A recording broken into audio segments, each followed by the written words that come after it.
Je suis sur le port de Nice, Nice qui va devenir un peu la capitale mondiale de l'océan ces prochains jours et où le président français est arrivé un peu plus tôt dans l'après-midi à bord d'un bateau.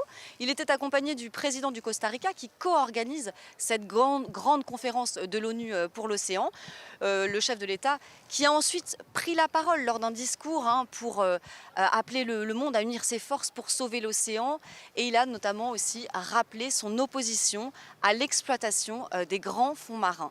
Il a ensuite accueilli les chefs d'État et de gouvernement qui participent à ce sommet. Ils sont une soixantaine.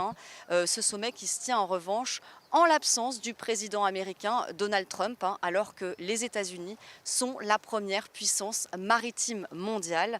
Les choses sérieuses commenceront demain matin, puisque les discussions entre États des Nations Unies auront lieu ici même. Les chefs d'État donc vont plancher, essayer de prendre des engagements, de trouver des solutions pour sauver l'océan, le plus grand bien commun de la planète, qui est aujourd'hui en péril. Il est menacé par les pollutions, le réchauffement notamment, ou encore la surpêche. Le but, c'est d'arriver en fin de semaine à une déclaration commune. La France a d'ores et déjà affiché ses ambitions, faire de cette conférence pour l'océan ce que l'accord de Paris a été pour le climat.